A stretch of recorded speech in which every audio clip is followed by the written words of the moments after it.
பங்கு மக்களே, வரும் செப்டம்பர் மாதம் 14ஆம் நாள் அன்னையாம் திருச்சபையானது திருச்சிலுவையின் மகிமையை கொண்டாடி மகிழ்கின்றது. சிலுவை என்பது நமது மீட்பின் சின்னம், கடவுளின் உச்சக்கட்ட அன்பின் அடையாளம். இந்த சிலுவையே நாம் கிறிஸ்தவர் என்பதற்கும் அடையாளம். எதை செய்தாலும் சிலுவை அடையாளம் வரைந்த பின் தொடங்குகின்றோம். அது கடவுளின் அருளை பெற்றுத்தரும் என நம்புகின்றோம். அந்த அருள் நம்முள் எப்போதும் இருக்க வேண்டும் என எண்ணி அதை நாம் எப்போதும் அணிந்து கொள்ளுகின்றோம். ஆனால் ஏறக்குறைய 2000 ஆண்டுகளுக்கு முன்பு அது அவமானத்தின் சின்னம். கிறிஸ்தவர்கள் அனைவரின் நலனுக்காக கிறிஸ்து சிலுவையிலே இறந்தார் என்பதை அனைவரும் நம்பினார்கள்.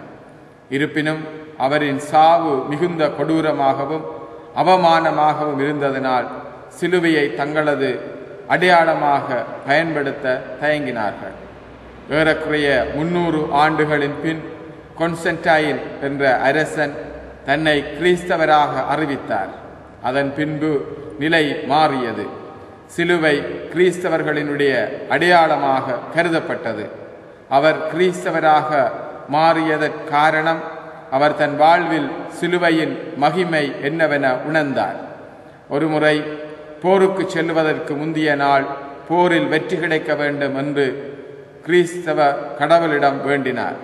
அன்று இரவு கனவில் அந்த சிலுவை அடையாளத்தையும் அதன் கீழ் இந்த அடையாளத்தினால் வெற்றி பெறுவாய் என்று எழுதியதையும் கண்டார். உடனே மறுநாள் போருக்கு செல்லுவதற்கு முன் கொடிகளில் சிலுவை அடையாளத்தை வரைந்து போருக்கு சென்றார். மிகுந்த வெற்றியோடு திரும்பி வந்தார்.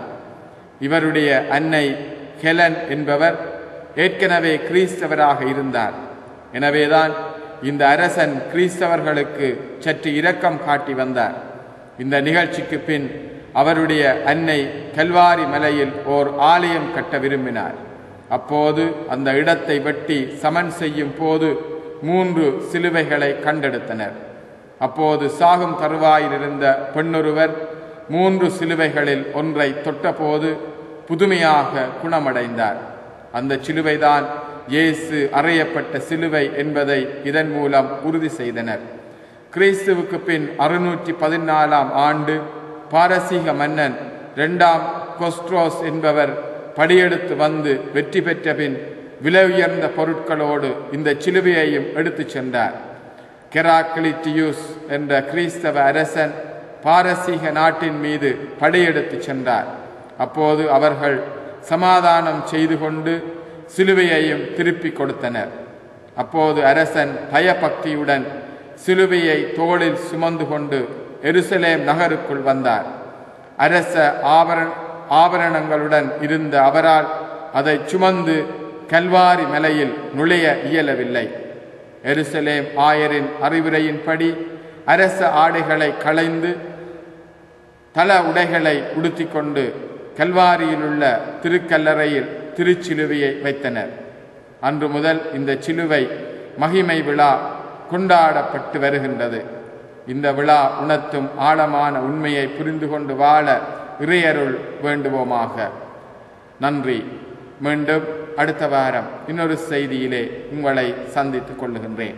வல்லமை தருவது சிலுவை, மனதில் வலிமை சேர்ப்பது சிலுவை. வல்லமை தருவது சிலுவை, மனதில் வலிமை சேர்ப்பது சிலுவை. இனி என் வாழ்வில் எனக்கென்ன கவலை, இனி என் வாழ்வில் எனக்கென்ன கவலை.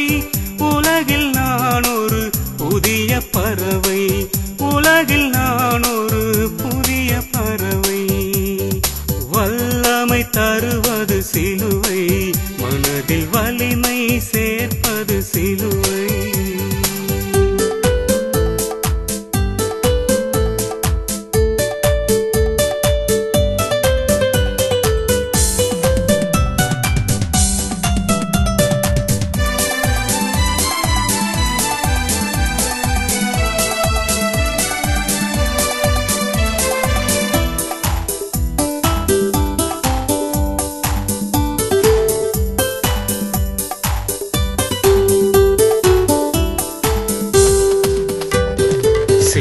சிலுவை என்றாலே மனிதர் சுமையென நினைக்கின்றனர். சிலுவை இல்லாமல் வாழ்வில் சுகம் பெற ஜெபிக்கின்றனர். சிலுவை என்றாலே மனிதர் சுமையென நினைக்கின்றனர். சிலுவை இல்லாமல் வாழ்வில் சுகம் பெற ஜெபிக்கின்றனர்.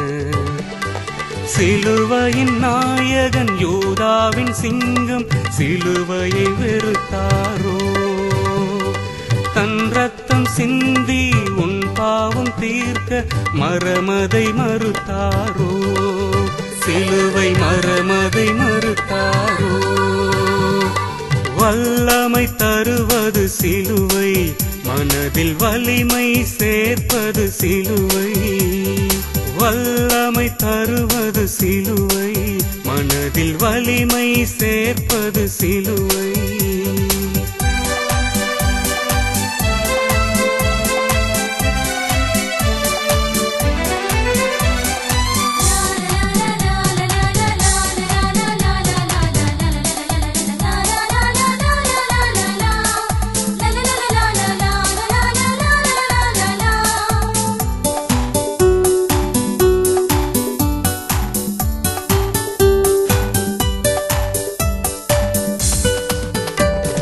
சிலுவையினாலே என் தேவன் சிகரத்தை பிடித்தாரே.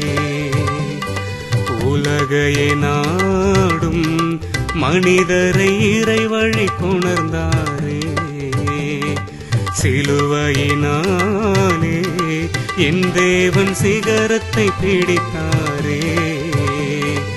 உலகையை நாடும் மனிதரை இறை வழி கொணர்ந்தாரே. என் நண்பர் இயேசு தன் ஜீவன் தந்து என் ஜீவன் காத்தாரே. சிலுவையை மறுப்பவர் தன் சீடர் அல்ல, உறுதியாய் உரைத்தாரே. இயேசு உறுதியாய் உரைத்தாரே.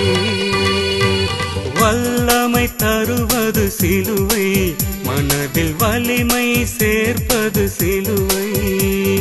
வல்லமை தருவது சிலுவை, மனதில் வலிமை சேர்ப்பது சிலுவை. இனி என் வாழ்வில் எனக்கென்ன கவலை, இனி என் வாழ்வில் எனக்கென்ன கவலை. உலகில் நான் ஒரு புதிய பறவை, உலகில் நான் ஒரு புதிய பறவை. வல்லமை தருவது சிலுவை, மனதில் வலிமை சேர்ப்பது சிலுவை. வல்லமை தருவது சிலுவை, மனதில் வலிமை சேர்ப்பது சிலுவை.